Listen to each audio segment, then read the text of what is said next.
Namo Vishnupadaya Krishna Prasaya Bhutale Srimati Bhakti Vedanta Swami Nityanamine Namaste Saraswati Deve Gauravani Pracharine Nirvishesha Sunyavadi Ashtatadi Shatarine Jai Shri Krishna Chaitanya Prabhu Nityananda Shri Advaita Gadadhara Shivasari Gaura Bhakta Vrinda Jai Shri Krishna Chaitanya Prabhu Nityananda Shri Advaita Gadadhara Shivasari Gaura Bhakta Vrinda Hare Krishna Krishna Krishna Hare Hare Hare Rama Rama Rama Hare Hare Hare Krishna Krishna Krishna Hare Hare Hare Rama Rama Rama Hare Hare Hare Krishna Krishna Krishna Hare Hare Hare Rama Rama Rama Hare Hare Hare Krishna Krishna Krishna Hare Hare Hare Rama Rama Rama Hare Hare Hare Krishna Krishna Krishna Hare Hare Hare Rama Rama Rama Hare Hare Hare Krishna Krishna Krishna Hare Hare Hare Rama Rama Rama Hare Hare Hare Krishna Krishna Krishna Hare Hare Hare Rama Rama Rama Hare Hare Hare Krishna Krishna Krishna Hare Hare Hare Rama Rama Rama Hare Hare Hare Krishna Krishna Krishna Hare Hare Hare Rama Rama Rama Hare Hare Hare Krishna Krishna Krishna Hare Hare Hare Rama Rama Rama Hare Hare Hare Krishna Krishna Krishna Hare Hare Hare Rama Rama Rama Hare Hare Hare Krishna Krishna Krishna Hare Hare Hare Rama Rama Rama Hare Hare Hare Krishna, Hare Krishna, Krishna Krishna, Hare Hare, Hare Rama, Hare Rama, Rama Rama, Hare Hare, Hare Krishna, Krishna Krishna, Hare Hare, Hare Rama, Rama Rama, Hare Hare, Hare Krishna, Krishna Krishna, Hare Hare, Hare Rama, Rama Rama, Hare Hare, Jaya Radha Radha Nata Radha Radha Nata Radhe, Jaya Giri Govardhan, Giri Govardhan, Giri Govardhan, Jaya Giri Govardhan, Jaya Prabhupada, Prabhupada, Prabhupada, Jaya Prabhupada. Nitai Gaura Hari Bol, Hari Bol, Hari Bol, Nitai Gaura Hari Bol. Srila Prabhupada ki jai. Gopremanande, Hari Hari Bol. So, dear devotees, we are going to start with the text 1. It's on page 1. So, the arrival of clouds accompanied. Let's just start with the invocation first. Om Namo Bhagavate Vasudevaya. Om Namo Bhagavate Vasudevaya. Om Namo Bhagavate Vasudevaya. Next one. The arrival of clouds accompanied by thunder and flashes of lightning all over the sky provides a picture of life-giving hope. Covered by deep bluish clouds, the sky appears artificially dressed. The thunder and lightning within the clouds are signs of hope for a new way of life. So there's a purport here by Srila Prabhupada. The serene sky, limitlessly expansive, is compared to the absolute truth. The living entities are truths manifested in relation with the modes of material nature.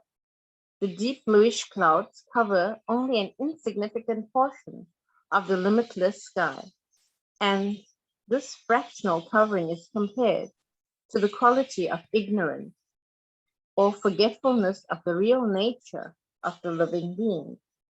A living entity is as pure as the limitless sky. He becomes covered by the cloud of forgetfulness.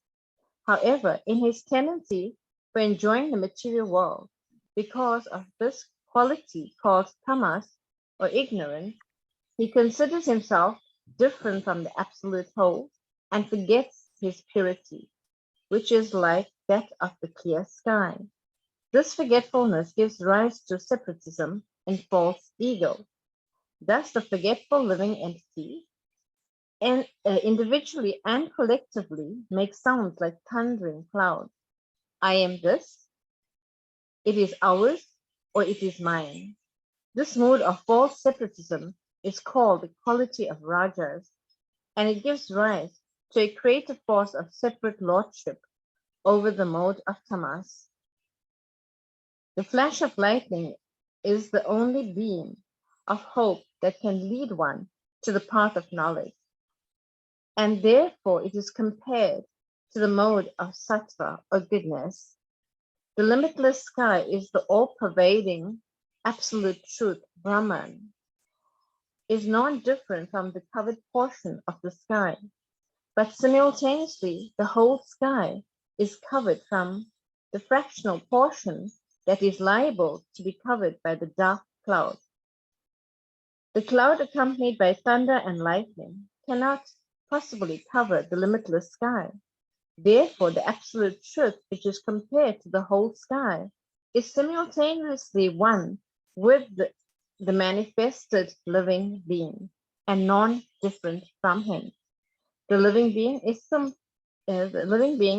is only a sample of the absolute truth and is prone to be covered by the circumstantial cloud of ignorance. There are two parties of philosophers, generally known as the monist and the dualist. The monists believe in the oneness of the absolute truth and the living entity, but the dualist believes in the separate identity of the living beings and the absolute truth. Above these two classes of philosophers is the philosophy of Achintya Bheda Bheda Tattva, or the absolute truth of simultaneous one and difference. This philosophy was propounded by Lord Chaitanya Mahaprabhu in his explanation of the Vedanta Sutra. The Vedanta is the medium of philosophical interpretation, and thus the Vedanta cannot be the absolute property of any particular class of philosopher. A sincere seeker of the absolute truth is called a Vedantist. Veda means knowledge. Any department of knowledge is called a part of the Vedic knowledge. And Vedanta means the ultimate conclusion of all branches of knowledge. As philosophy is called the science of all sciences, Vedanta is the ultimate philosophy of all philosophical speculations. Om Jnana Timirandhasya Jnananjana Shalakaya Chakshurunmilitam Yena Tasmai Shri Gurave Namaha. Sri Chaitanya Manobhistam Sthapitam Yena Bhutale Swayam Rupa Kadam Mayam Dadanti Swapadantikam.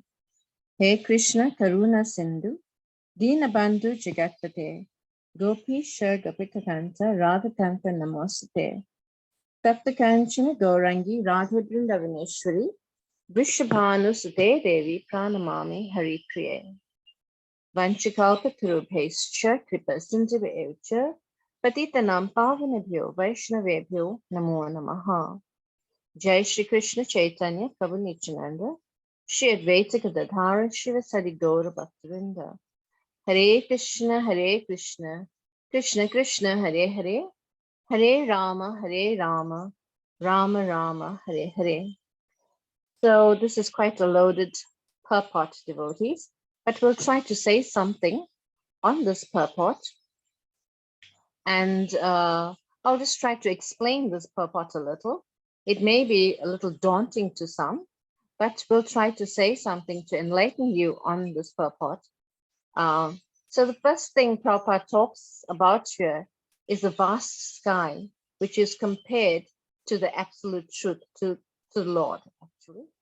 And then he says the living entity is pure and expansive like the vast sky, right? But we should learn one thing, that the living entity is not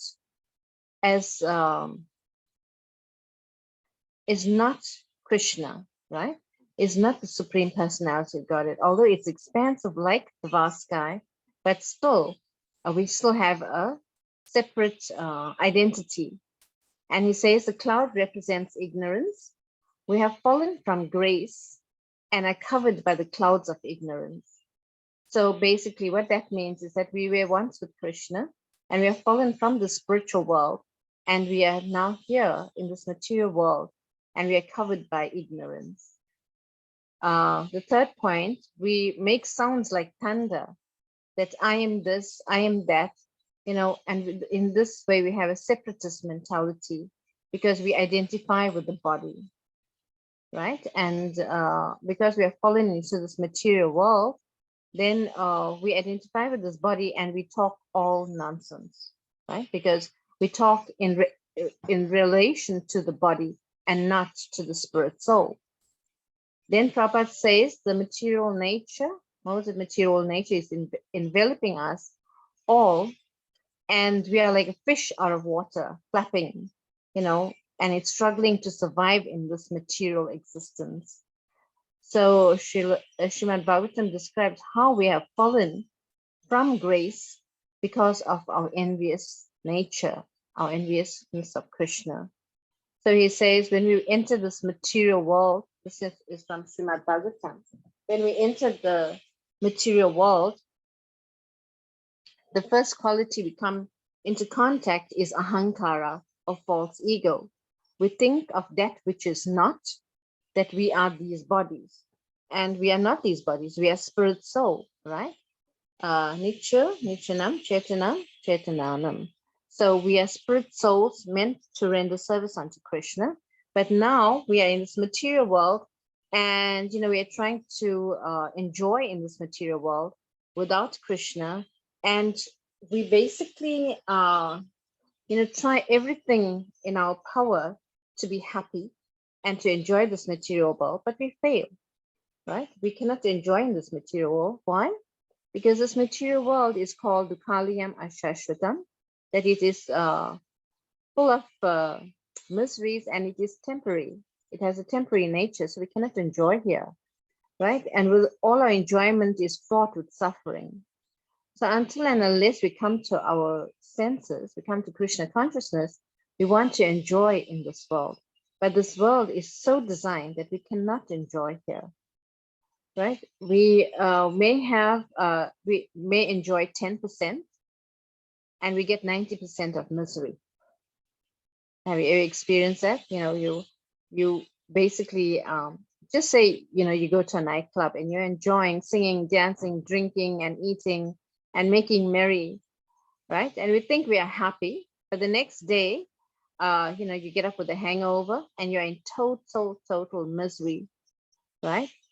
Or maybe a flood comes and washes away our nightclub, and we cannot enjoy anymore.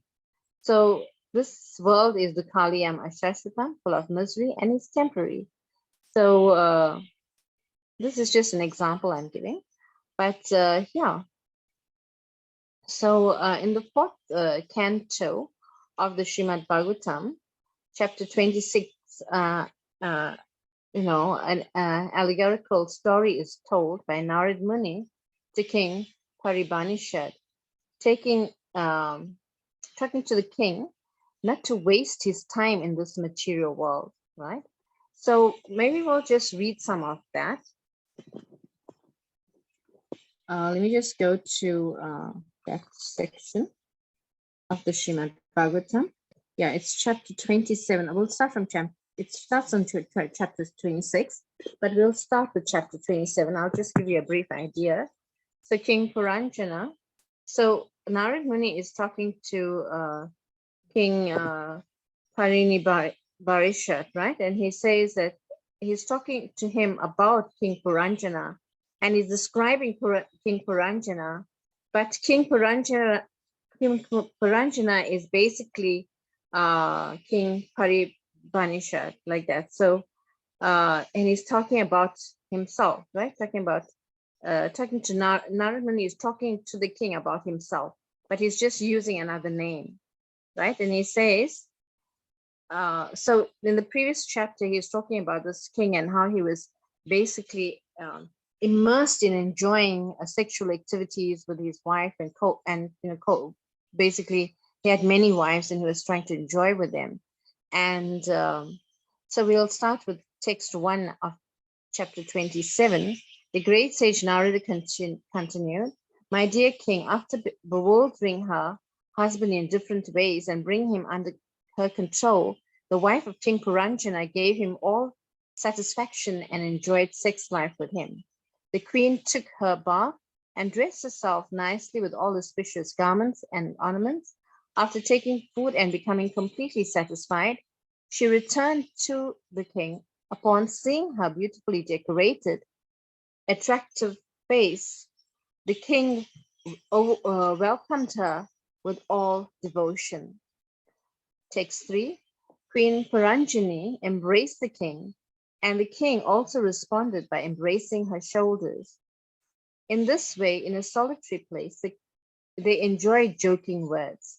Thus, King Puranjana became very much captivated by his beautiful wife and deviated from his good sense. He forgot that the passing of days and nights meant that his lifespan was being reduced without profit. Text 4.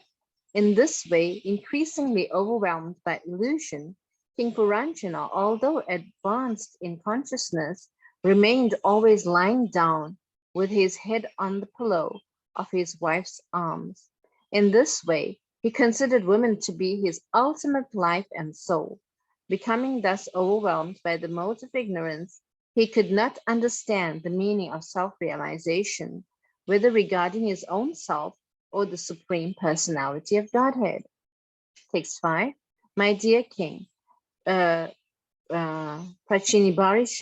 In this way, King Puranjana, with his heart full of lust and sinful reactions, began to enjoy sex with his wife.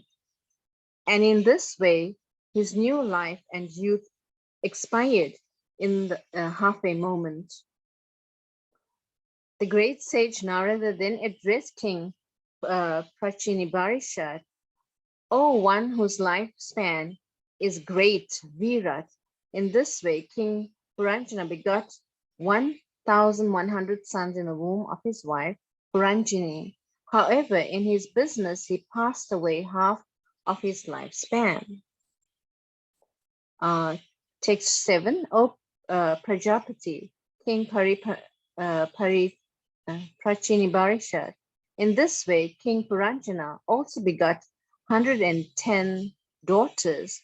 All of these were equally glorified, like the father and mother. Their behavior was gentle, and they possessed magnanimity and other good qualities. After this, King Puranjana, king of the Panchala country, in order to increase the descendants of his paternal family, married his sons with qualified wives and married his daughters with qualified husbands. Of these many sons, each produced hundreds and hundreds of grandsons. In this way, the whole city of Panchala became overcrowded by these sons and grandsons of King Puranjana. These sons and grandsons were virtually plunderers of the king. King Puranjana's riches, including his home, treasury, servants, secretaries, and all other paraphernalia. Puranjana's attachment for these things were very deep-rooted. So in the purport of this text, Prabhupada says that similar things happen in basically all over the world, but more specifically in India, where, a big businessman, he may work hard day and night and acquire a lot of wealth, but his sons and grandsons and, his family members, they plunder his riches, and at the end he becomes old and, decapitated, and he cannot do much. And, then they send him to the old age home. So this is going on all over the world, actually. The great sage Narada continued, my dear King Prachini, like you, King Puranjana also became implicated in so many desires. Thus he worshipped demigods, forefathers, and social leaders with various sacrifices, which were all very ghastly because they were inspired by the desire to kill animals. Thus King Puranjana, being attached to fruitive activities, karma kandya, as well as kith and kin, and being obsessed with polluted consciousness, eventually arrived at the point not very much liked by those who are overly attached to material things. O king, in Gandharva Loka there is a king named Chandavega. Under him there are 360 very powerful Gandharva soldiers. Along with Chandavega, there are many female Gandharvis, as there were soldiers, and all of them repetitively plundered all the paraphernalia for sense gratification. So I just want to read this purport a little. Yeah. So here, Prabhupada says, the days have been compared to the soldiers of Chandavega. Night is generally the time for sex enjoyment. Days are considered to be white and nights are considered to be black. Or from another point of view, There are two kinds of nights, black nights and white nights. All these days and nights combine to pass away our lifespan, and everything we manufacture for sense gratification, material activity means manufacturing things for sense gratification. So I'll just go down that purport. And so Prabhupada says, this plundering of our possessions and lifespan begins with the day of our birth. One day will come when death will finish everything, and the living entity will have to enter another body to begin another chapter of life, and again begin the cycle of material sense gratification. So Prahlad Maharaj describes this process as Punah Punas Charvita Charananam, Bhagavatam 7.5.30. Materialistic life means chewing the chewed again and again.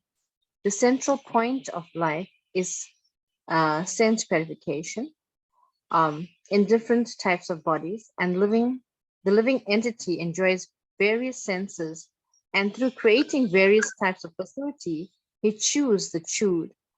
Whether we squeeze sugar out of the sugar cane without teeth or a machine, the result is the same, sugarcane juice. We may discover many ways to squeeze the juice out of the sugarcane, but the result is the same. So here, Prabhupada is, I'll just explain this. We've been in this material world for many, many lifetimes, and we've been doing the same things over and over again, trying to enjoy the senses, but to no avail, right? So this is like chewing the chew. When you chew sugar cane or you chew a bubble gum, right? And when the juice is gone, and then you still hang on to it and you still chew it, but there's no juice in it. So similarly, material life is like that. We are trying to enjoy the material life. We are trying to enjoy, but to no avail. We cannot enjoy in this material world.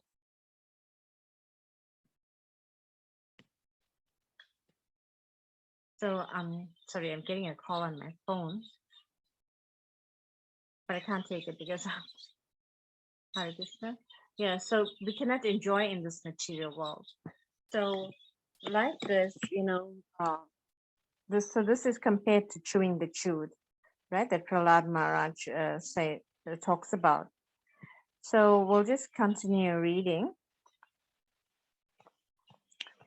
Text 14, right? So text 15. When the king Gandharva Raja Chandavega and his followers began to plunder the city of Puranjana, a snake with 5 hoods began to defend the city.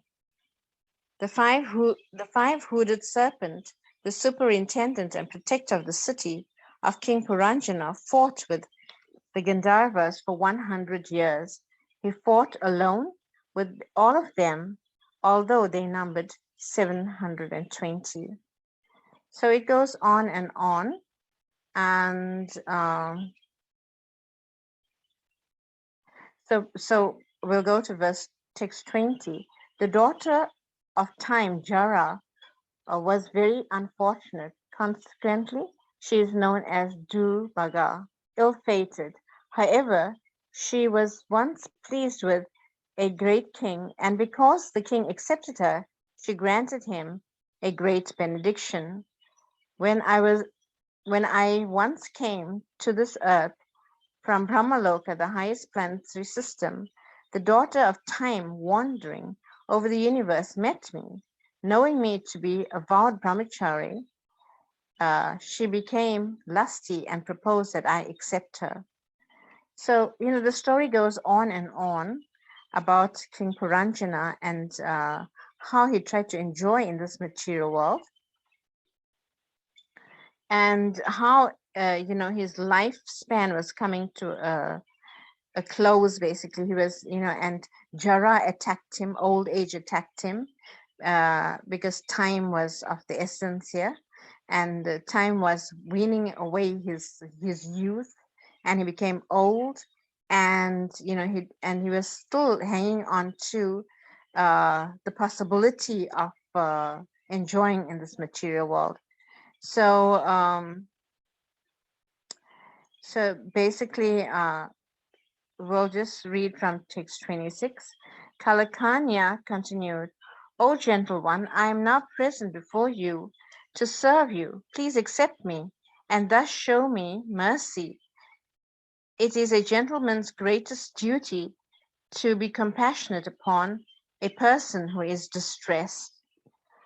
So here Kalakanya is basically addressed as the time factor, right? So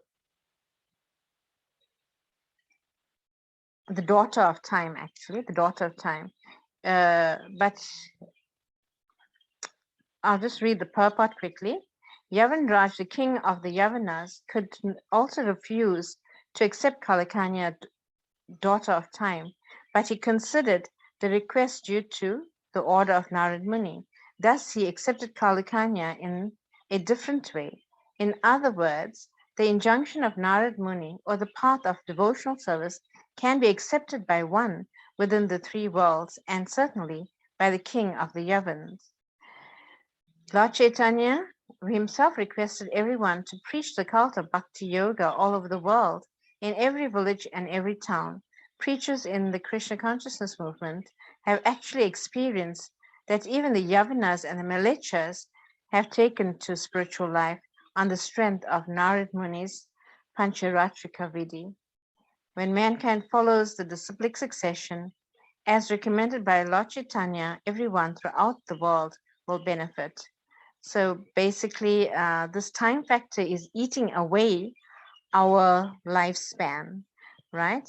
And we are trying to enjoy in this material world, but we should go out as devotees, go out and give this message to everyone that not to waste time, but to take up to Krishna consciousness and have an eternal life at the end of this lifespan, go back home, back to Godhead. So, so the story goes on, and how, at the time of death, this king, Puranjana, what do you think he thought of at the time of death?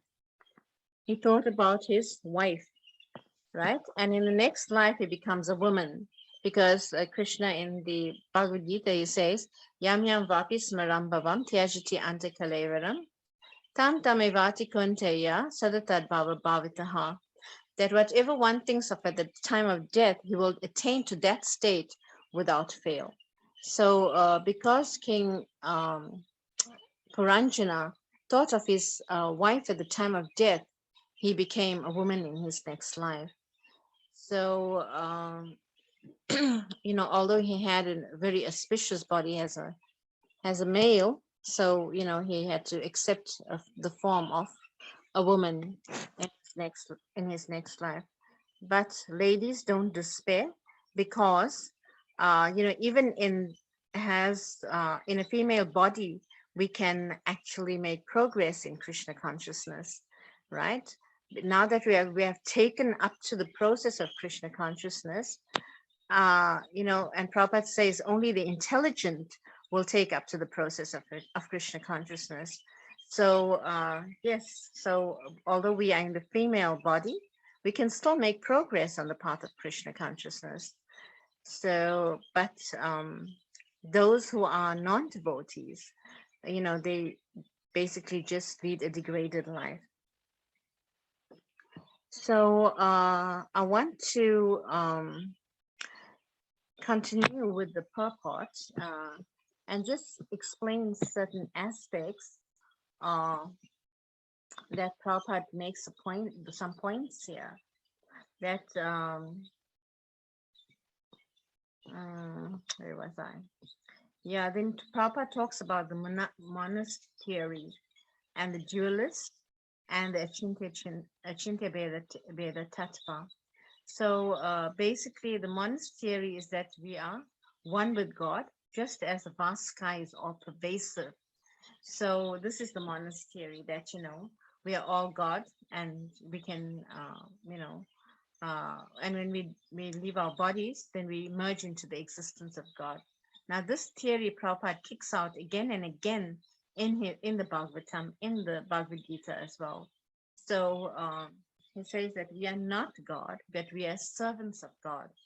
And the dualists, basically, they recognize God and the living entity, right? And but Lord Chaitanya Mahaprabhu, he came up with our theory that we follow is Achintya Bheda Bheda Tattva, that there is Supreme Personality of Godhead, there is the living entity, the living entities rather, right? And we are part and parcel of the Supreme Lord, and we are meant to render service unto him, right? So we are simultaneously one with Krishna and different from Krishna. So this is the theory that Lord Chaitanya Mahaprabhu emphasized. We find this in the Chaitanya Charitamrita specifically, that Lord Chaitanya Mahaprabhu gave this theory of Achintya Bheda Bheda Tattva. So this is how we actually apply these principles of our philosophy. Otherwise, if you read the Vedas like that, without these concepts, then you just become bewildered. Everything is so bewildering when you read even if you read the Srimad Bhagavatam without this philosophy, knowing these philosophies, you become contaminated. In that, you will tend to follow the monastery or the Mayavad philosophy, right? If we do not have guidance on how to apply these philosophies in our life, then we actually become Mayavadis. So in this way, with the guidance of the spiritual master and learned devotees in the Hare Krishna movement, in ISKCON, we can actually make progress in our spiritual lives, and apply these theories of Lord Chaitanya Mahaprabhu, Achintya, Bheda, Abheda, Veda Tattva. So this is simultaneously one and different. How are we simultaneously one with Krishna? We all have the same quality as Krishna, but in quantity, we are just a minute spark, and Krishna is a huge fire, right? So this is simultaneously one and different, right? We are qualitatively one and quantitatively different from Krishna. So this is our philosophy. But the monist theory or the Mayavad theory is that we are all God. They say that their theory is that all rivers lead to the sea, right?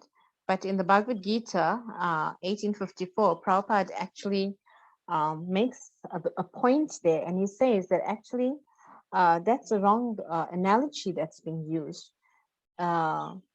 Although all rivers lead to the sea, but in the depth of the ocean, you have a variety of living entities, right? You get the fish, the aquatic, you get plants. There's so many varieties of aquatics we get in the ocean, right? In the depths of the ocean. So how can you say that all rivers lead to the sea? So similarly, when we go back to the spiritual world, or even in this world, we can experience it, that Krishna is the Supreme Personality of Godhead. We are his servants, and we practice devotional service to the Lord. And we are basically simultaneously one because we follow his orders, and different from him in that we are all trying to serve Krishna to the best of our ability. So so these are some of the truths that Prabhupada is using he's using this analogy of the vast sky and the clouds, right? And I'll just read the verse again. Well, The arrival of clouds, accompanied by thunder and flashes of lightning all over the sky, provides a picture of life-giving hope, covered by deep bluish clouds, and the sky appears artificially dressed. The thunder of lightning within the clouds are signs of hope for a new way of life. So the picture on the light of the Bhagavata also describes this verse actually, and how this verse, this clouds are basically the clouds of ignorance, and the vast sky is referring to the Supreme Personality of Godhead, like that. So we also find that these philosophical truths are very difficult to understand unless it is explained by a person who knows, or by a devotee, basically, that we can actually grasp these truths, right? So this is there in the Science of Self-Realization, as well as the Srimad Bhagavatam, all of Prabhupada's books, basically, right? So next week we'll do text 2.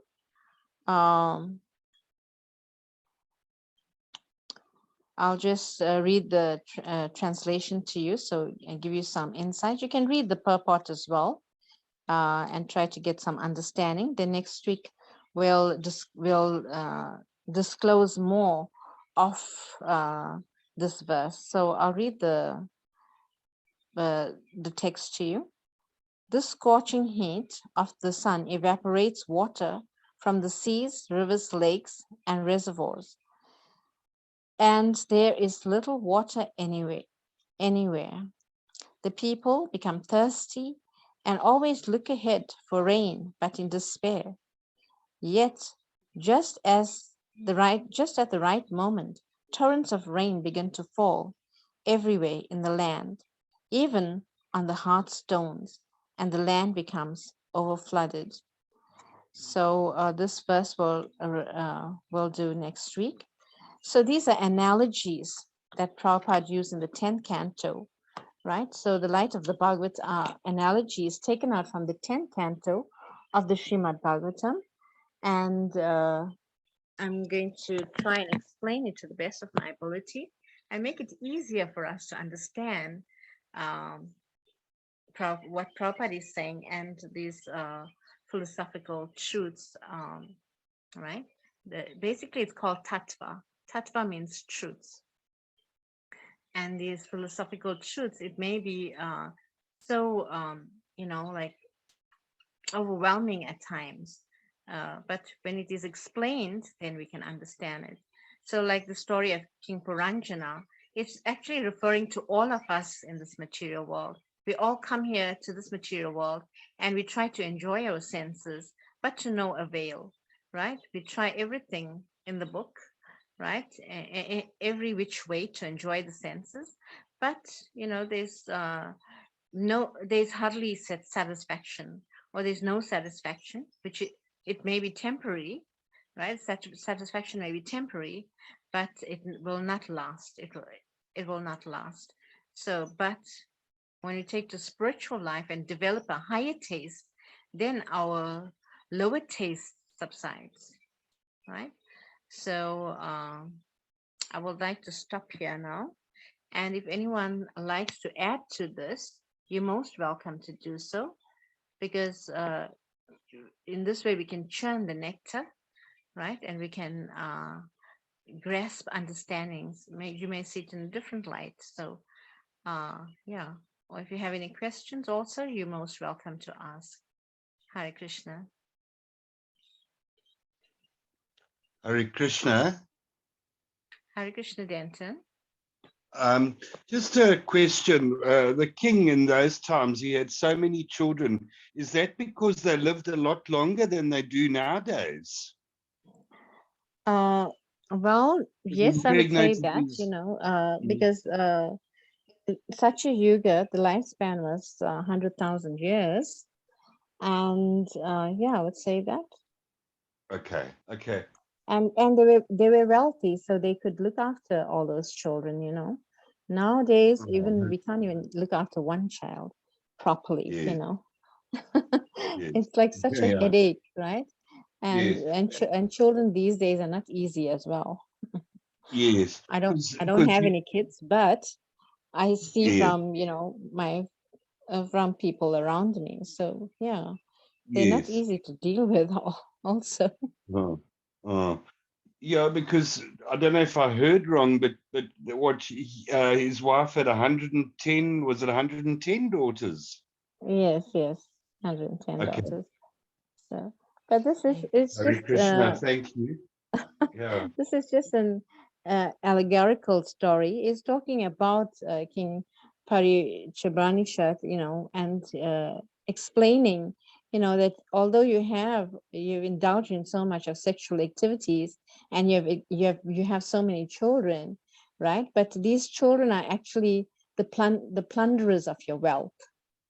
So you know, what's the sense in it's futile, it's futile in, you know, having so many children and enjoying so much, and you know, because it's all going to come to an end with the end of this body. So there's no use in it, right?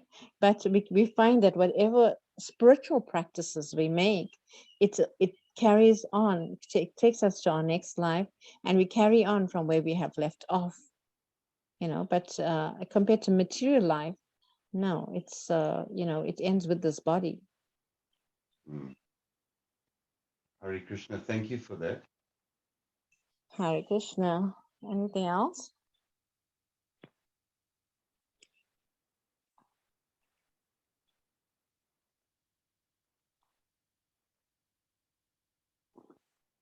Okay, if there's nothing, then we can just do a little kirtan and we can finish off. Um, Hare Krishna, Hare Krishna, Krishna Krishna, Hare Hare, Hare Rama, Hare Rama, Rama Rama, Hare Hare. Hare Krishna, Hare Krishna, Krishna Krishna, Hare Hare, Hare Rama, Hare Rama, Rama Rama, Hare Hare. Hare Krishna, Hare Krishna, Krishna Krishna, Hare Hare, Hare Rama, Hare Rama, Rama Rama, Hare Hare.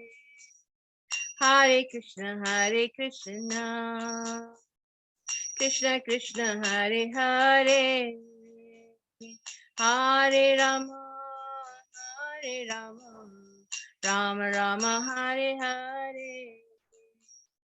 Hare Krishna, Hare Krishna, Krishna Krishna, Hare Hare, Hare Rama, Hare Rama, Rama Rama, Hare Hare. Hare Krishna, Hare Krishna, Krishna Krishna, Hare Hare, Hare Rama, Hare Rama, Rama Rama, Hare Hare. Hare Krishna, Hare Krishna, Krishna Krishna, Hare Hare,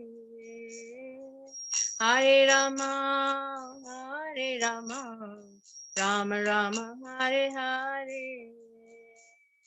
Hare Krishna, Hare Krishna, Krishna Krishna, Hare Hare, Hare Rama, Hare Rama, Rama Rama, Hare Hare. Hare Krishna, Hare Krishna, Krishna Krishna, Hare Hare, Hare Rama, Hare Rama, Rama Rama, Hare Hare. Hare Krishna, Hare Krishna, Krishna Krishna, Hare Hare, Hare Rama, Hare Rama, Rama Rama, Hare Hare, Hare Krishna, Krishna Krishna, Hare Hare, Hare Rama, Rama Rama, Hare Hare, Hare Krishna, Krishna Krishna, Hare Hare, Hare Rama, Rama Rama, Hare Hare, Hare Krishna, Krishna Krishna, Hare Hare, Hare Rama, Rama Rama, Hare Hare, Hare Krishna, Krishna Krishna, Hare Hare, Hare Rama, Rama Rama, Hare Hare, Hare Krishna, Krishna Krishna, Hare Hare, Hare Rama, Rama Rama, Hare Hare. Hare Krishna, dear devotees. Thank you very much. All glories to Srila Prabhupada. Vanchakalpatarubhescha kripa sindhubheva patitanam pavanebhyo Vaishnavebhyo namo namaha. Hare Krishna.